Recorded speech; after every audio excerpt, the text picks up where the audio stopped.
The document contained just 3 pages.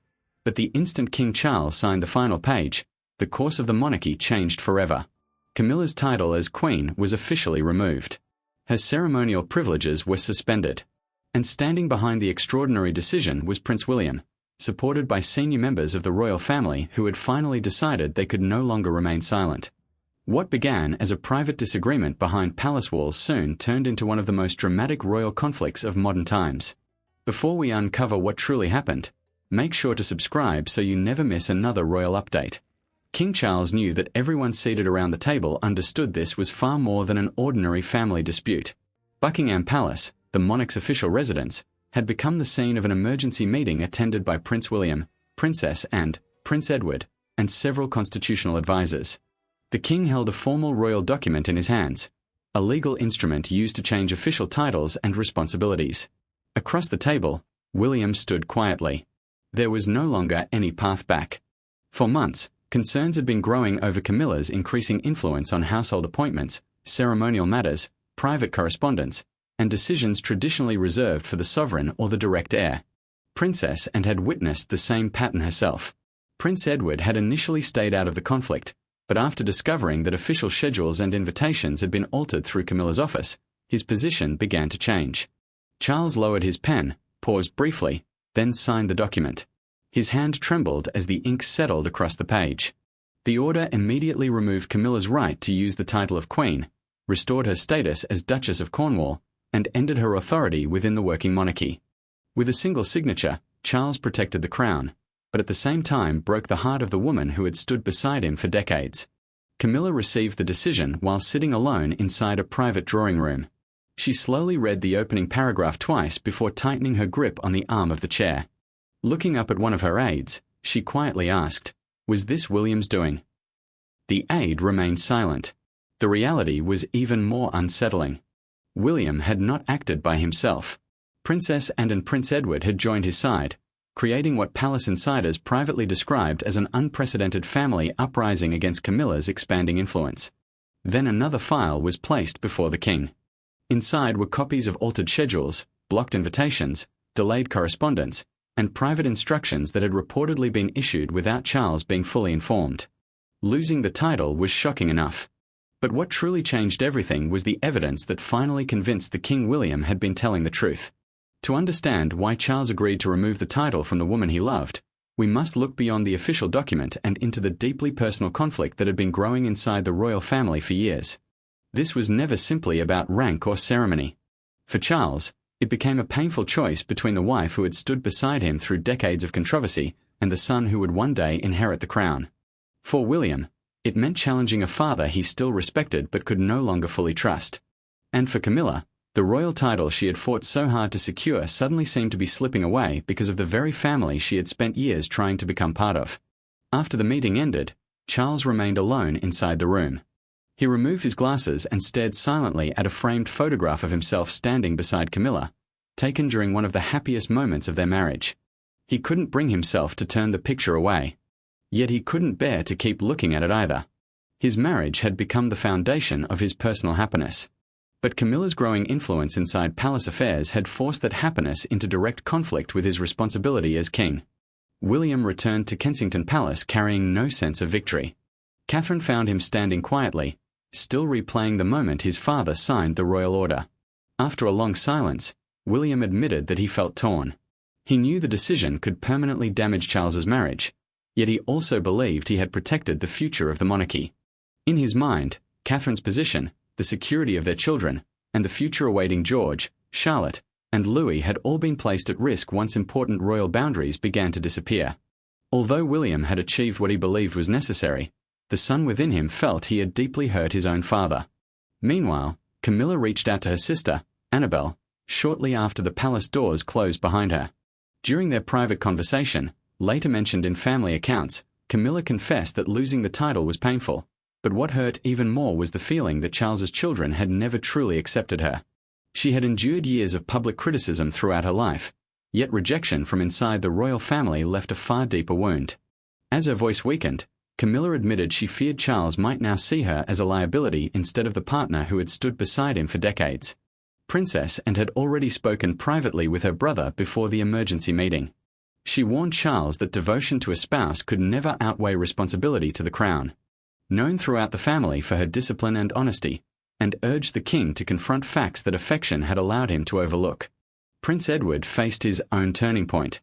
At first, he refused to support William because he feared creating another public controversy.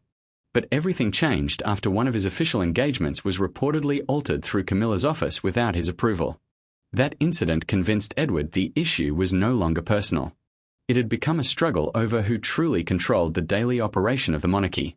The alliances inside the palace had finally become clear.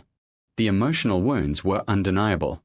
Yet no one had revealed the single event that transformed years of quiet frustration into an organized family revolt. The palace had survived quiet disagreements and private resentment before. But one official ceremony changed everything. After that evening, William no longer believed silent compromise could protect the future of the monarchy. The conflict did not begin inside a council chamber. It started during a prestigious state event, where a seemingly minor seating adjustment exposed a far greater struggle over royal authority. One chair had been moved. One name had quietly disappeared from the official ceremonial order. And when William discovered who had approved the changes, he realized this was no longer about bruised feelings. It was about someone attempting to reshape the royal hierarchy itself. For months, Camilla's office had gradually extended its influence over guest lists, ceremonial protocol, household appointments, and even access to King Charles. Ceremonial precedence determines where members of the royal family stand, sit, and enter during official occasions.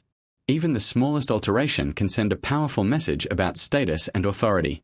William had noticed these subtle changes. Catherine had noticed them as well. Still, both remained silent because preserving public unity mattered more than personal frustration. Princess and also encouraged patience, believing the issue could still be resolved privately without creating a public crisis. Then came the rehearsal for the Commonwealth Day service at Westminster Abbey. Every seat, entrance, and position carried symbolic importance because representatives from across the Commonwealth would be present. During the rehearsal, Catherine's assigned seat beside William had unexpectedly been moved behind members of Camilla's family. Princess and ceremonial entrance had also been lowered in priority. To outsiders, the adjustments appeared insignificant. Inside the palace, however, everyone understood exactly what they represented. The future queen had quietly been pushed backward. The king's own sister had been placed behind others. William studied the revised seating plan in complete silence. Taking a black pen, he circled each alteration before requesting an immediate meeting with the Lord Chamberlain, the senior official responsible for royal ceremonies and palace protocol. Placing the document on the table, William calmly asked a single question. Who approved these changes? The official hesitated for several seconds, glanced toward the closed door, then finally answered. The Queen's office. Catherine quietly urged William not to respond in public. Her voice remained calm, but William could see the disappointment she was trying to hide. Once again, she had chosen dignity over confrontation for the sake of the monarchy. That restraint only strengthened William's determination. He assured Catherine that he would not create a scene inside Westminster Abbey. But he also made one thing clear. He would not allow the matter to disappear without consequences. Shortly after the rehearsal, Princess and requested a private meeting with Camilla. There were no aides, no cameras, and no palace staff present. In her view, it had become interference with the proper constitutional order of the monarchy. Camilla defended the changes, insisting they were made only to preserve ceremonial balance. However, another version of the official document told a different story. It showed that instructions from Camilla's office had been issued before King Charles had even reviewed the arrangements. The king had not authorized the changes first. Instead, he had been informed only after they were already underway. That discovery deeply concerned William. From that day forward, he began gathering every example he could find. Princess and provided earlier records, names, and dates connected to similar incidents. Prince Edward contributed official correspondence showing alterations to his own engagements. One document after another slowly built a detailed case. Yet William understood that paperwork alone would never persuade his father. Charles's loyalty to Camilla remained deeply personal. If the king was ever going to act, William would have to confront the issue directly, and force Charles to choose between protecting his marriage or protecting the institution itself. The next meeting would no longer involve carefully written letters or quiet discussions behind closed doors. For the first time, William and Camilla would face each other directly, and years of hidden resentment would finally be spoken aloud. When William stepped into the private drawing room, there were no advisors, no secretaries, and no cameras to witness what was about to unfold.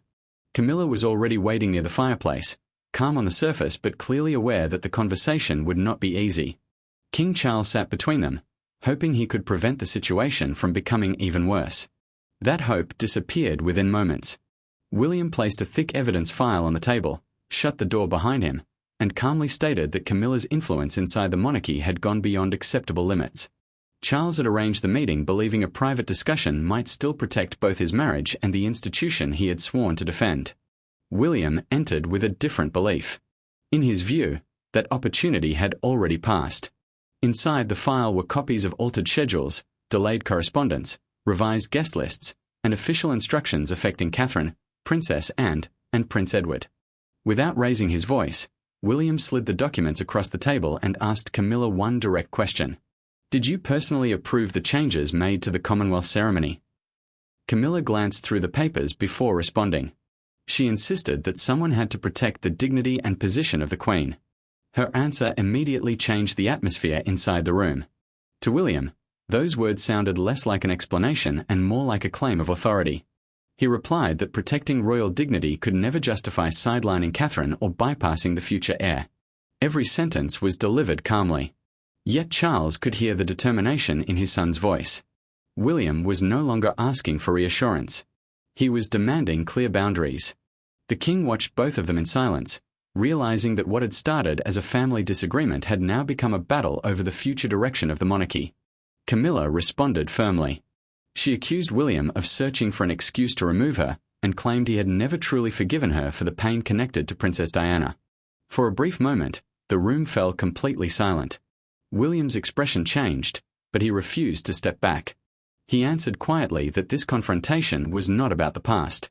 It was about the decisions being made inside the palace today. Unable to contain the growing tension any longer, Charles suddenly pushed back his chair and ordered both of them to stop. The sharp sound echoed through the room. But neither William nor Camilla was willing to retreat. Looking from his wife to his son, Charles finally realized that affection alone could no longer outweigh the evidence placed before him. William then revealed that 3 senior members of the royal family were prepared to suspend their participation in official engagements unless clear limits were placed on Camilla's authority. Charles stared at his son in disbelief. He had never imagined the disagreement had grown into something so serious. Moments later, Princess Anne entered the room after being called inside. Without hesitation, she confirmed everything William had said, and explained that this was no longer simply William's personal concern. It had become a united position shared by senior working royals who believed the future stability of the monarchy was at risk. For Charles, the reality became impossible to ignore. If he refused to act, the working monarchy itself could face an unprecedented public division. If he accepted their demands, he risked damaging the marriage he had spent decades fighting to protect. The confrontation had exposed the truth. But the final decision would not be based on emotion alone. It would depend on who truly carried the confidence of the institution. Although William had led the challenge, he knew success depended on the support of those whose judgment Charles trusted most. Prince Edward contributed official records and institutional evidence. Catherine's quiet restraint strengthened William's position by showing that the concern was never driven by personal resentment. Together, they presented a united front that Charles could no longer dismiss as an emotional family dispute. By the time the king entered the constitutional briefing, every safe option had disappeared. Charles understood that royal authority depended on far more than the crown itself. It relied on the cooperation of senior working royals, palace officials, private secretaries, and public confidence in the institution. Without that unity, even the king's authority could become increasingly difficult to exercise. Before the briefing began, Princess Anne spoke privately with her brother. She acknowledged how much Camilla meant to him and admitted she understood why he had defended her for so many years. Then her tone became more direct, and warned that personal loyalty had begun to cloud his judgment, preventing him from seeing facts that could no longer be ignored. Charles listened without interrupting. For perhaps the first time since the crisis began, he realized the question before him was no longer about protecting one relationship. It was about protecting the future of the monarchy itself. Prince Edward wrestled with the decision long after leaving the palace. Later that evening, he admitted to Sophie that removing Camilla's title felt painfully harsh. But allowing unofficial influence to continue unchecked, he believed, would create an even greater danger for the monarchy. Edward confessed that he had resisted William's campaign because he feared another public royal scandal. Now, however, he feared something far more damaging: a monarchy where private influence quietly overruled official authority. Sophie listened carefully before offering a simple reply. She told him that compassion without clear limits eventually becomes surrender. Her words confirmed what Edward already knew in his heart. Soon afterward, the constitutional advisors presented King Charles with the final legal option available. They explained that Camilla's title existed through the king's own royal authority and could legally be changed by issuing a new royal instrument bearing his signature. The power to make the decision rested entirely with Charles. So did the responsibility for its consequences. As the king reviewed the growing evidence, one handwritten instruction immediately caught his attention. The note directed that communications sent from William's household should be delayed before reaching the monarch. According to the accompanying records, the instruction had been linked directly to Camilla's office. Charles quietly read the page once. Then he read it again. Without saying a word, he placed the document flat on the table before looking around the room. Finally, he asked everyone to leave except William. The advisors quietly gathered their papers and walked out. Within seconds, the room was silent. Father and son now stood alone. Charles slowly lifted his eyes toward William and asked himself the question he had tried to avoid from the very beginning. Had William truly acted to protect the monarchy? Or had the future king used this crisis to secure greater control over the institution he would one day inherit? The answer would determine not only Camilla's future, but also the future relationship between a father and the son destined to wear the crown. By midnight, the discussions were over. The decision had been made. Camilla's title was removed from internal palace records. Her household authority was immediately suspended. Official invitations carrying the title Queen were recalled before sunrise. Yet the greatest consequence was not administrative. It was deeply personal. In the space of a single evening, Camilla went from standing beside the sovereign as queen to being informed that she would no longer carry the title she had spent years defending. Charles's signature triggered a series of immediate changes throughout the royal household. Official stationery bearing Camilla's former title was withdrawn. Ceremonial records were revised. Palace staff received instructions to address her once again as Duchess of Cornwall.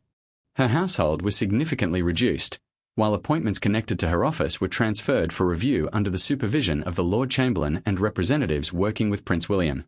Every adjustment carried the same message. This was not simply a change of title.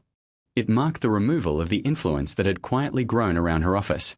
Camilla stood silently as an aide gathered a folder embossed with the title she had lost. Just before he reached the door, she softly asked him to stop. For a brief moment, she placed her hand across the gold lettering. Then she nodded for him to continue. It lasted only a few seconds. But everyone present understood what that silent gesture meant. Years of struggle, public criticism, and personal sacrifice had led her to that title. Now the palace itself was quietly erasing it. Later, during a private conversation, Camilla confronted Charles directly. She asked why he had not fought harder to protect her. Surprisingly, her first criticism was not aimed at William. It was directed at her husband. Charles answered honestly. He told her he had defended her for as long as he could, but the evidence had eventually become impossible to ignore. Camilla looked at him for several moments before quietly replying that, in the end, he had chosen the crown because duty had become easier than choosing her. Charles tried to answer, but the silence between them spoke louder than any words either of them could find. Hours later, King Charles requested one final private meeting with William. This time, there were no advisors, no official papers, and no palace staff. Only a father and his son. Inside Clarence House, Charles stood quietly beside the window while William waited near the entrance. For the first time since the crisis began, neither of them spoke as king or heir. They spoke simply as family. After a long silence, Charles finally turned toward William. His voice was calm but heavy with emotion. He asked whether his son had truly wanted to see Camilla lose everything she had worked for. William answered without hesitation. He explained that his goal had never been to destroy Camilla personally. His only objective had been to prevent unofficial authority from influencing the future of the monarchy. Still, he admitted he had always known that removing her title might become unavoidable. Charles lowered his eyes. For a brief moment, he looked less like a monarch and more like a husband struggling with an impossible decision. He quietly confessed that choosing duty over love had become the hardest choice of his entire life. William reminded his father that the principle of putting the crown before personal feelings was a lesson Charles himself had taught him years earlier. Hearing his own beliefs reflected back at him left the king with no argument. As the conversation continued, William admitted that Catherine, George, Charlotte, and Louis had shaped every decision he made. He refused to allow another generation to inherit the same divisions that had haunted the royal family for decades. His voice briefly faltered as he acknowledged that he had acted not only as the future king, but also as a husband and a father determined to protect his own family. Charles quietly accepted that he had ignored warning signs for far too long. Defending Camilla had gradually become easier than questioning the growing influence surrounding her office. Before leaving, William revealed one final detail. Catherine had privately urged him to protect Camilla's personal dignity, even while limiting her official authority. Because of Catherine's advice, he rejected suggestions that would have removed Camilla completely from royal family life. Charles stepped forward and gently placed a hand on William's shoulder. He told his son that the final responsibility belonged to him alone. He had signed the document. He had accepted its consequences. And he alone would carry that burden. The following morning, Charles and William appeared together in public, presenting a united front and ending speculation that the crisis had permanently divided the monarchy. Camilla withdrew quietly from the center of royal affairs, while Charles remained devoted to her privately despite the painful decision. William emerged with greater responsibility than ever before, understanding that leadership often demands sacrifice rather than celebration. As the palace doors closed once again, every member of the royal family understood that nothing would ever return to the way it had been. The crown had secured its future, but every person involved had paid a price that history would never forget. Thank you for watching. If you enjoyed this story, don't forget to like, subscribe, and we'll see you in the next video.